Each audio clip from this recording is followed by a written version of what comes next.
भारतीय राजनीति में इन दिनों चाय की चर्चा और उसके राजनीतिक महत्व को इनकार नहीं किया जा सकता।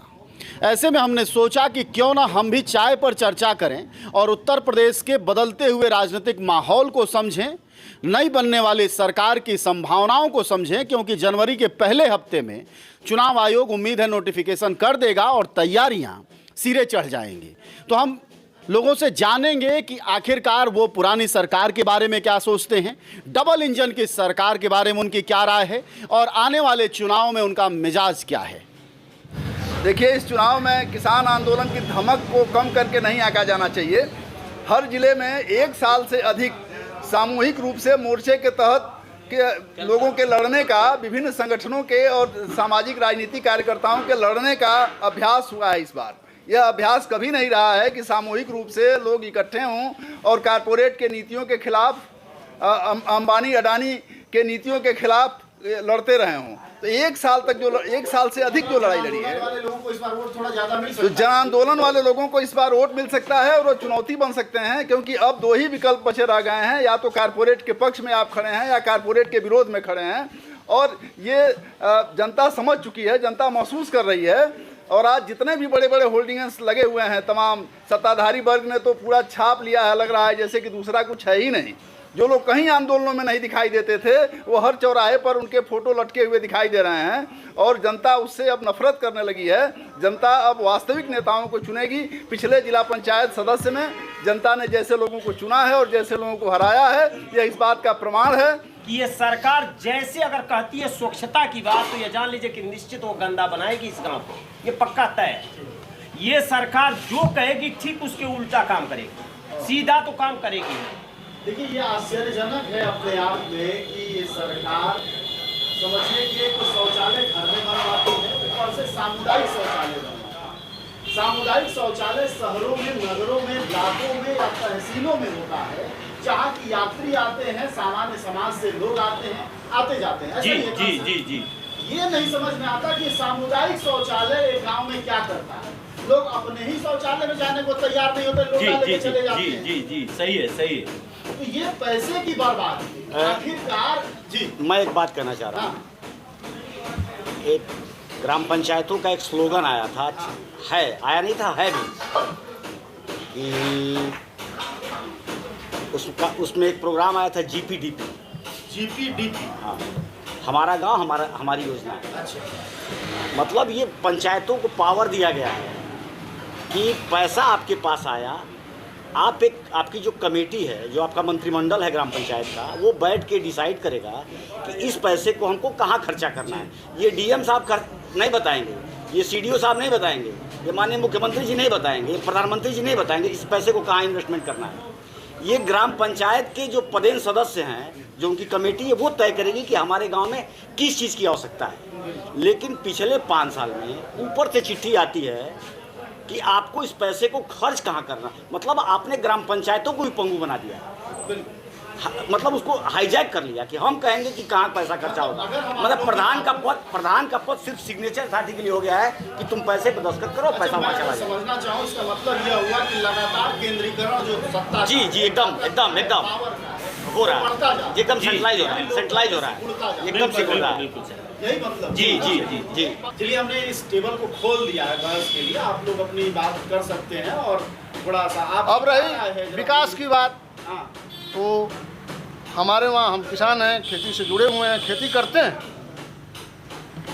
मेरे धान की खरीदारी नहीं हुई, यह आपको जान के आश्चर्य होगा। ये सरकार के खाते में लिखा जाएगा, ये सरकार के उपलब्धि वाले खाते में लिखा जाएगा। कृषि मंत्री का जिला है ये।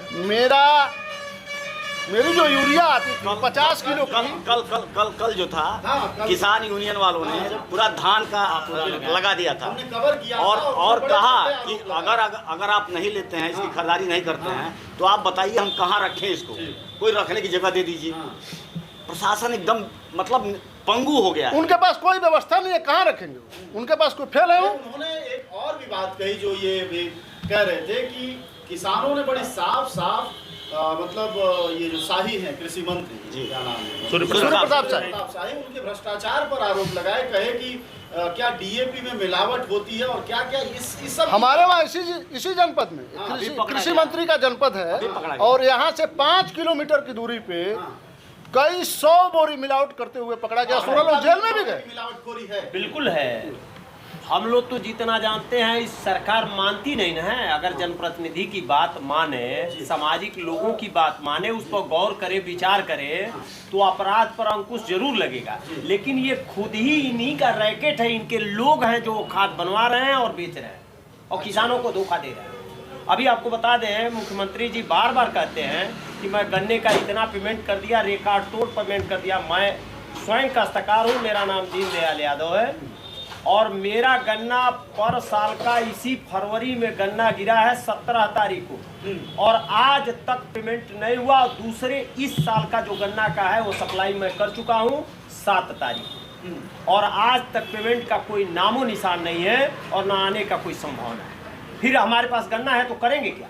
कहीं ना कहीं उसको ले जाके तो हमको भटियाना ही है। यही हालत धान वालों की है, वही हालत गेहूं वालों की है, वही हालत आलू वालों की है। जब हमारे पास फसल तैयार हो जाएगी तो फिर ये सरकार टाई फीस। हम 1200 रुपए क्विंटल का धान बेच रहे हैं साहब। अरे 1980 रुपया है ना। हाँ, मैं 1200 रुपए क्विंटल का धान बेचा तो हूँ। मजबूरी है, जब सरकार लेगी नहीं। मुझे खाद खरीदनी है, 1200 रुपए क्विंटल का धान बेचा हूँ। हम इसीलिए तो हमारे किसान नेता कह रहे हैं कि आप इसकी गारंटी दे दीजिए, एमएसटी का गारंटी दे दीजिए, एमएसपी का गारंटी दे दीजिए, कानून बना दीजिए। तो इसलिए कानून नहीं बना पा रहे हैं और नहीं तो उल्टा सीधा लोगों पर आरोप लगा रहे हैं। अभी 50 किलो की यूरिया थी कांग्रेस के जमाने में और 200 के एबव में, सुनिए, 200 के एबव में उसका दाम था। आज 45 किलो की यूरिया है, 375 रुपया की यूरिया हम लोग इसी चौराहे से खरीद के ले गए और किसानों की आमदनी दोगुनी कर देंगे 2022 को 5-7 दिन नहीं है, 2 ही दिन कल खत्म हो जाए तो क्या मतलब 2022 में आमदनी दुगुनी होने वाली है। अभी आमदनी नहीं दुगुनी हुई है सर। किसानों की जमीन बिक रही है, आप जाके देख लीजिए, किसानी से लोग भाग रहे हैं। कि मैं इस सरकार को जुमलेबाजों की सरकार मानता हूँ। ये कहते हैं उसको करते नहीं है। तो वही बात सेम मैं कह रहा हूँ कि जो ही बोलते हैं ठीक विलोम बोलते हैं। अगर कहेंगे कि मैं 60 करोड़ लोगों को रोजगार दूंगा तो ये 60 करोड़ को बेरोजगार अवश्य बना देंगे, इसमें 2 राय। यादव सपा में झक मारा जाएंगे, घास छीनने जाएंगे। अब 2022 में हमको लग रहा है 6 विधानसभा में एक तो है सलेमपुर, नहीं मिलेगा किसी यादव को। क्यों नहीं मिलेगा? यादव गोली खा रहे हैं, यादव जेल जा रहे हैं। यादव को मिलना चाहिए नहीं मिलना चाहिए? हाँ, मिलना चाहिए ना। यादव क्या करेंगे?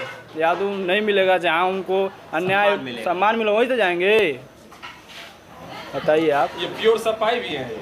हम कहते हैं और कि सपा अखिलेश ने और कोई विधानसभा में दो यादव टिकट नहीं मिला। सलेमपुर विधान देखिए क्षेत्र की समस्याओं पर काफी बातें हुई। आइए जरा हम सरकार किसकी बनेगी, क्या मिजाज बनेगा इलाके में और क्या स्थिति बनेगी, इस पर बातचीत शुरू करते हैं। हमारे सामने संदेश यादव है, इन्हीं से पूछते हैं। बातचीत से कांग्रेस के समर्थक लगते हैं, संभव है पार्टी में होंगे। आपकी पार्टी उगेगी क्या इस बार उत्तर प्रदेश? निश्चित एकदम उगेगी। लड़की हूँ, लड़ सकती हूँ से जी 40% प्रियंका गांधी ने 40% महिलाओं को टिकट के लिए उन्होंने या 40% महिलाओं को टिकट दिया। ये तो समझिए कि जितना पुरुष का अधिकार है बस उतना ही महिला का भी है। सुनने में तो बहुत अच्छा लगता है, लेकिन ये बताइए कि क्या आपको 40% का मतलब 160 महिला कैंडिडेट मिल पाएंगी वाकई कांग्रेस की? एकदम लाइन लगी हुई है, आप कह रहे हैं कि मिल पाएगी। आपको देवरिया जिले में हर विधानसभा से रामपुर का खाना, पत्थर देवा, देवरिया हाट सलेमपुर, हर विधानसभा से महिलाओं ने आवेदन किया है और हम लोगों की प्रदेश में, हम प्रदेश सचिव भी हैं किसान कांग्रेस के, और हम लोग की यह इच्छा है और हम लोग भले अगर दीदी का आदेश होगा और अगर महिला लड़ने वाली है तो उसको हम लड़ाएंगे और उसको सदन में। इतनी मजबूत और इतनी सक्षम दिखाई देती है कि महिलाएं वाकई चुनाव में इस बड़ी संख्या में कांग्रेस को आसानी से उपलब्ध हो जाए। इच्छा तो अच्छी बात है, लेकिन संभव है क्या? देखिए, कांग्रेस पार्टी एक ऐसी पार्टी रही है, वैसे मैं कांग्रेस से तो नहीं हूँ, मैं कह रहा हूँ कांग्रेस पार्टी ऐसी पार्टी रही है जिसके पास महिलाओं की लगातार बड़ी संख्या रही है। मैं लगभग यहाँ की जितने विधानसभाओं को जानता हूँ उसमें महिला नेता रही हैं इनकी, पहले से भी। सलेमपुर में भी कोई भारती जी थी और लोग थे, कई लोग थे, इस तरह के नेता रहे हैं। तो अगर लड़ने की बात होगी तो महिलाओं की कमी अब नहीं रह गई है इस रूप में, जिस रूप में लोग कह रहे हैं नेता की। ऐसा ही लगता है। और यहाँ एकदम कम्युनिस्ट पार्टियों की जो सबसे बड़ी एपवा की टीम है, मुझे लगता है उत्तर प्रदेश में सबसे मजबूत टीम देवरिया में है।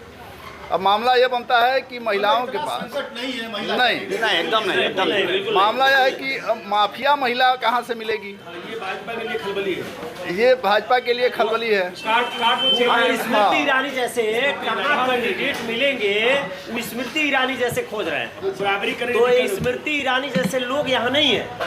यहाँ पर इंदिरा गांधी जैसे लोग हैं, प्रियंका गांधी जैसे लोग हैं, समझ रहे हैं ना, जो पूर्व हमारी राष्ट्रपति थी प्रतिभा पाटिल जैसे लोग यहाँ पर हैं। यहाँ कांग्रेस का जो जिले की कमेटी है उसमें कितनी महिला है?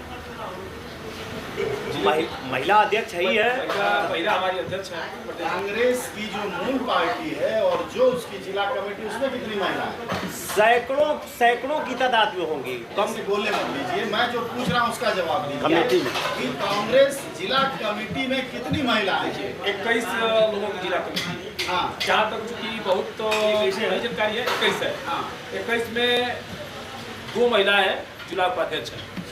अगर 2 महिलाएं हैं इसका मतलब ये है कि प्रतिशत में अगर जाएं तो 10% महिलाएं हैं, 40% की चुनौती है।